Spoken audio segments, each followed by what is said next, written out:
我和天耀盟同为青铜级势力。哥，你先挑。太主，送死！你刚刚说我都不耐烦了。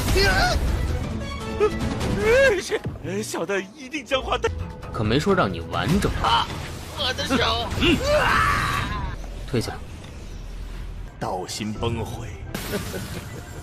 当年若不执念于天碑，如今大好，云海日出。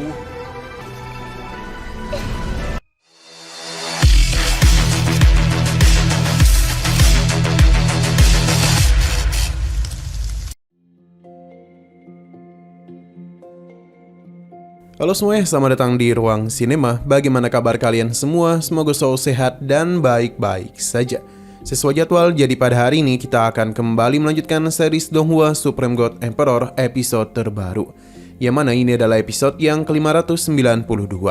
Bagi yang baru bergabung dengan series ini, kita sudah sediakan playlistnya.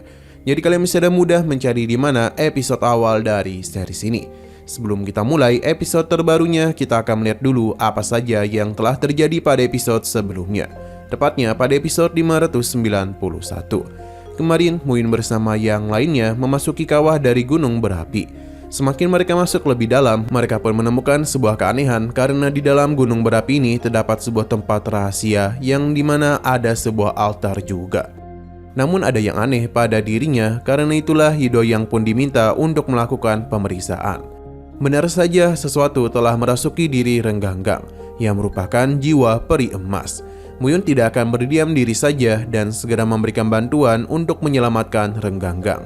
Meskipun telah berhasil membebaskannya, tapi kini malah Muyun yang dirasuki oleh jiwa peri emas. Dan kekuatannya sekarang, Muyun sangatlah sulit untuk bisa menahan serangan dari jiwa peri emas. Padahal jiwanya adalah Raja Peri, tapi Muyun hanya dapat menahannya untuk sementara waktu. Itu pun harus membuat dirinya sedikit terluka dan mengalami penurunan ranah. Sekarang kita akan melanjutkan episode terbarunya. Di sini Muyun sangatlah terkejut dengan kedatangan Yi Tiangge. Ia jatuh dengan luka parah dan untung saja Muyun berhasil meraihnya tepat waktu. Yi Tiangge memintanya untuk segera menyelamatkan Feng Rui karena sekarang dia sedang dikepung. Orang-orang yang dia maksud berasal dari lembah api berkobar. Kita pun dibawa ke sisi luar, di mana saat ini terlihat dengan jelas dua pria mesum yang hendak menikmati mereka. Pria ini bernama Yanlang dan Yangdang. Meskipun sempat diberikan ancaman oleh Feng Rui, namun mereka berdua sama sekali tidak takut. Karena bagi mereka, sebelum ketua sekte menara datang, kedua gadis ini sudah lebih dahulu dirinya habisi.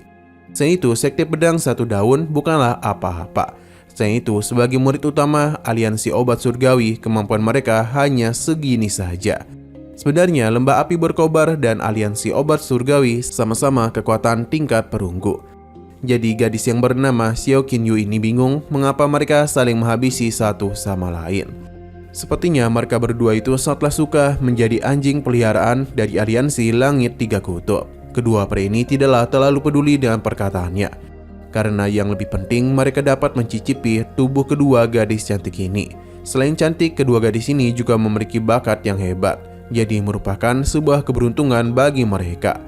Yanlang akan menjadi orang pertama untuk memilih, namun Muyun datang demi bisa menghentikan mereka. Hanya saja kultivasi Muyun mengalami penurunan yang cukup jauh, jadi membuat kedua pria ini menganggap remeh kedatangannya.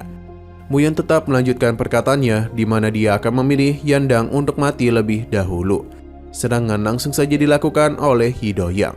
Kemunculannya benar-benar membuat mereka terkejut. Bahkan di saat Yanlang berusaha melarikan diri, Hidoyang dapat dengan mudah mengejarnya. 我和天耀盟同为青铜级势力。哥，你先挑。太主，送死！你刚刚说我都不耐烦了。Muyun memintanya untuk segera berlutut karena jika tidak, dia itu akan meninggoy. Namun dia itu malah berlutut ke arah Hidoyang.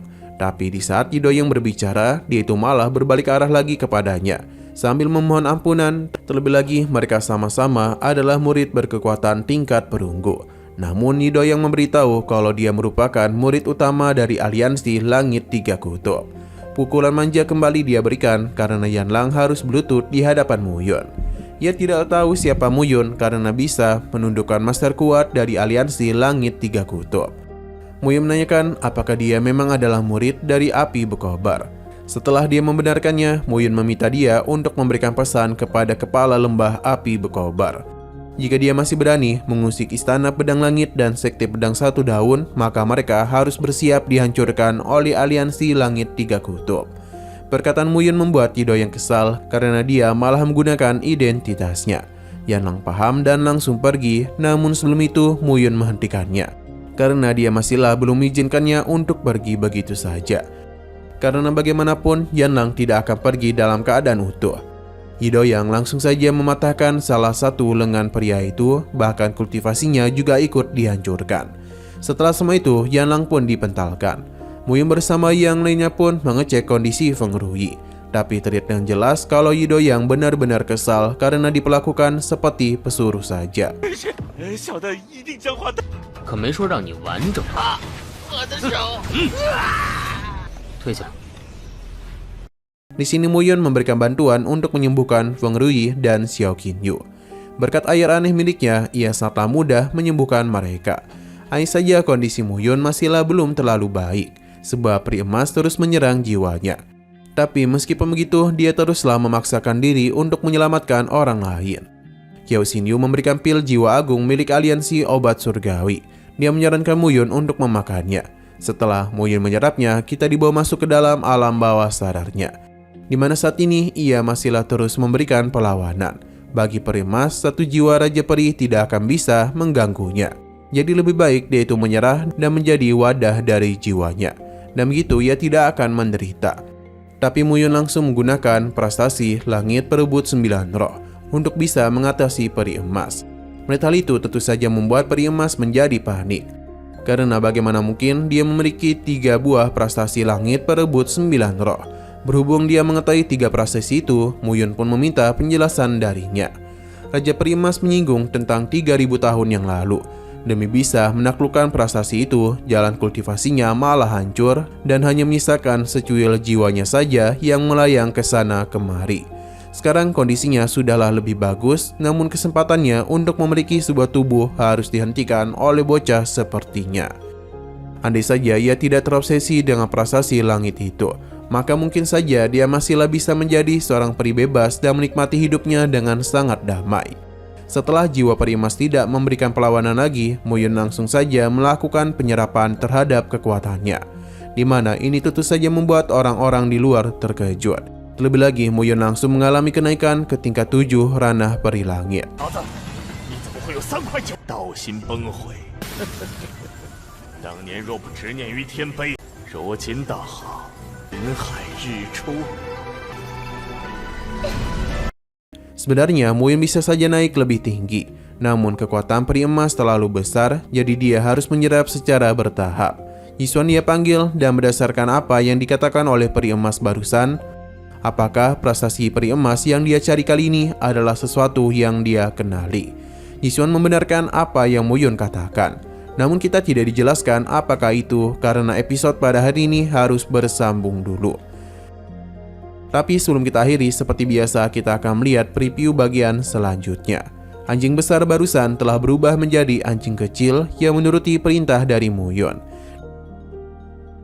Di sana dia yakin kalau orang yang anjing itu cari berada di dalam gelangnya. Anjing itu membenarkan hal tersebut, jadi Muyun akan melihat sebenarnya ada hal besar apa yang berada di dalam gelang ini. Muyun yang masuk ke dalam gelang itu mendapati melimpahnya harta karun di sana. Dengan semua ini, maka dia menjamin aliansi langit tiga kutub tidak akan dapat menandinginya.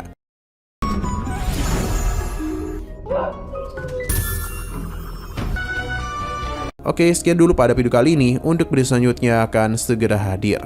Jadi bagi kalian yang ingin mengikuti series ini, langsung saja klik subscribe dan aktifkan loncengnya. Terima kasih yang sudah menonton video sampai habis. Jika kalian suka pada video ini, klik like dan share ke teman-teman kalian tentang channel ini. Dan ditunggu aja kelanjutannya. Oke, sampai jumpa di video selanjutnya.